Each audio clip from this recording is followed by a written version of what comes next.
Hey, we're Saints. Father Chris here. Welcome to our crucifixion live stream. Glad to have you with us as we wrap up Decision Week 1996. Me, my cousin John, we're in Lebanon.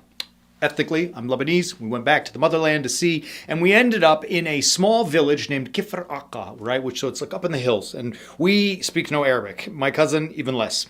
And we were going, there was a priest that we knew from the States, took us into the village, happened to be, for his village, whatever, and they take us into this home. And now keep in mind, I don't speak very good Arabic now. This was almost 30 years ago. I didn't speak none back then, so I don't know what's going on. We walk into this house, and he greets the family, and they all knew him, whatever. And then they escort the two dumb Americans into another room. We walk into this room, beautiful. I mean, the home was nice. It was like a really lovely parlor, sitting room, whatever. And they escort us in. We sit down, and they close the door, and they leave. And then it hits us. There's 9, not exaggerating, 9 girls in the room. And I was like, dumb. Like, well, that's peculiar. Like, I don't understand. This is a real story. I'm not even embellishing, right? My cousin can to verify. But there were 9 girls in there, and I didn't get it. I'm like, I don't understand what. They want us to marry one of these girls, right? Like, that was the thing, right? That's still a thing. You can make that kind of arrangement.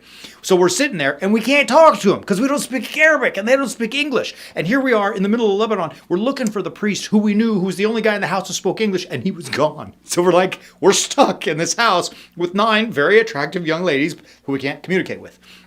And we're sitting there quiet, just like, bumps on a log. And my cousin, this is true, he leans over, and he's like, what do we do?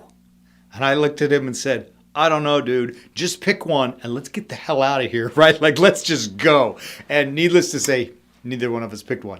But the joke of the whole thing was, and why I even bring that story up, it's true, by the way, is that when going to make a decision about who to marry, you've got to be deliberate, baby. You can't allow certain factors to be the only the guiding principle in the decisions that you make. I'm going to speak for the rest of this episode towards men, but ladies, as you're listening, remember, this applies equally to you in the inverse, right? So if I'm talking to the fellas, it's the same for the gals, all right? But we'll just switch the genders, masculine and feminine, right? So get the message. We're going to start with the book of Proverbs, chapter 31. Ladies, it's called The Good Wife. Though the chapter is speaking about not a lady, but Lady Wisdom, it uses the metaphor of a good wife, right? You may all be familiar with this, the metaphor of the good wife who can find. Listen to chapter 31 of Proverbs, verse 10 only. A good wife who can find. She is far more precious than jewels. Right? So the statement of the proverbist is telling you, gentlemen, find a good wife. Now, hot does not equal good, right? Hot may be a part of good, but it is not the only part of good. You understand, right? Like, I am very, very blessed, lucky, thanks be to God. My wife is hot, right? She is a beautiful, stunningly beautiful woman. She gets, more and more beautiful each and every day since we got married, since I've known her, right? But that is not the number one deciding factor on why I asked her out on a date. Well, that's a lie. That's why I asked her out. But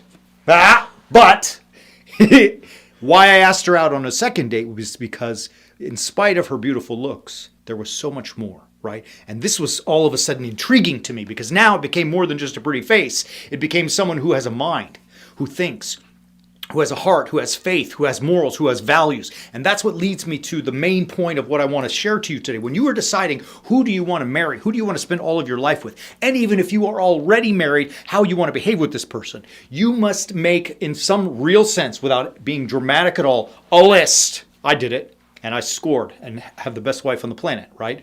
She's beautiful. That's what started it, if I'm being honest. But the truth of it, why I stayed with it, and perhaps why she stayed with me, was because there was something more.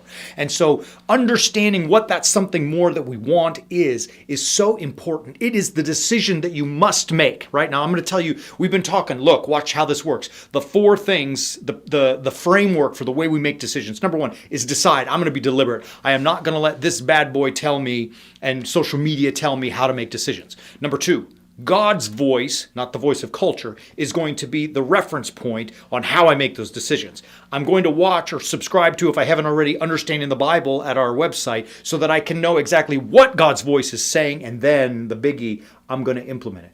I'm deciding, God's the man in the middle. I'm going to learn what he's saying so I get it, and then I'm going to implement it. And to do that, at this point in between here, we've got to have that list when referencing a spouse, right? So now look, like I said, being attractive, a beautiful woman, or for our ladies on the other side, being a handsome gentleman, those things matter. And look, I was honest with you. I mean, like, I didn't ask my bride out on our first date because I thought she was, a Mensa project. She was beautiful, right? I mean, let's just be honest about it. It's a driving factor, but it cannot be the only nor the main foundation for your relationship. You must first decide a few things, and here's where the piece of paper comes into play in that list, a few things that are really essential to you. I would encourage you, write them down. Like, I'll give you my list so you can see it.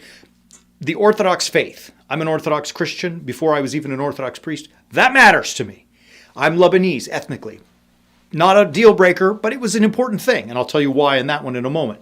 To have a reasonably healthy mind, to understand family, to understand, and here's really a big one, which goes back to the Orthodox Christian part, to understand faith in God. Those things, and there was others on my list, those things mattered to me, right? Like, those are important to me. Now, I'm not going to negotiate with not having an Orthodox Christian as my spouse.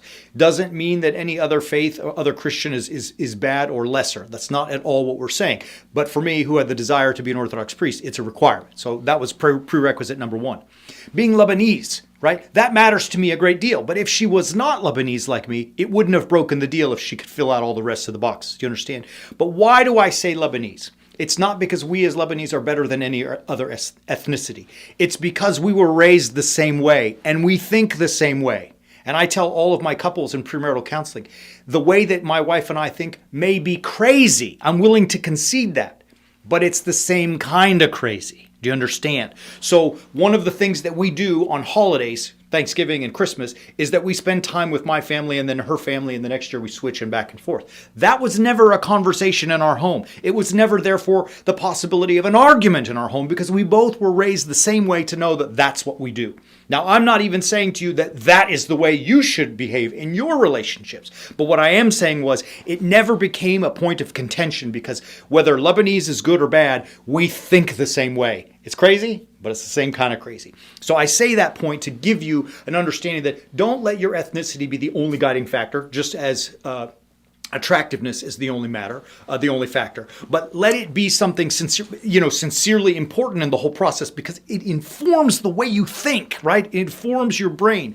As I say to, again, all of my premarital counseling, my parents put a system in my head. It may be nuts, but it is my system, right? And my wife is compatible with that system. Hers is very similar to mine. Do you understand? Certainly we have differences, absolutely, but they're not so estranged in process and in order that it creates contention. Does that make sense? So in all of those things, when you make the decision of who you want to date with an eye on who you perhaps one day want to marry, let that list be powerful for you, baby. Let it really guide you, right? Don't take it just on chance because one of the things that we see throughout all of the literature is that divorce rates in the United States of America and the Western world are nearing 50%. Do you understand that? That's 1 out of every 2. And many people are not even getting married anymore and just cohabitating. So the number is probably way higher if they were to actually marry. Do you understand? So it's an epidemic. It's a pandemic, a polydemic. It's a demic. Whatever it is, it's tough.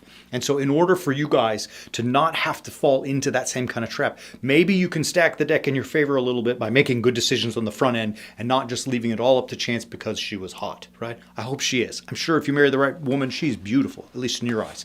She better be, at least in your eyes. Could I say that? Sorry if I said that. It sounded terrible. It sounded bad coming out of my mouth. She's beautiful. She's a lovely lady. All of that rambling to say this, guys. Look, be serious about it. Take it seriously. Because I'm not trying to be funny. I'm trying to put in your mind that one of the most important decisions that you can make is who you marry, who you spend all your time with, the rest of your life with. Be deliberate, write your list, see what's negotiable and see what's not. And then if someone fits the right attributes of what you need as your complete, perfect counterpart, go get some. Ask her out. Maybe she'll say yes. Love you. We'll be back Sunday. Orthros, Liturgy, 9 and 10 a.m. respectively. And we're going to be back next week with some more live stream. And that next week, we will celebrate Christmas. Love you. Be safe. Have a great weekend. And as always, keep walking on the way the warrior's saying.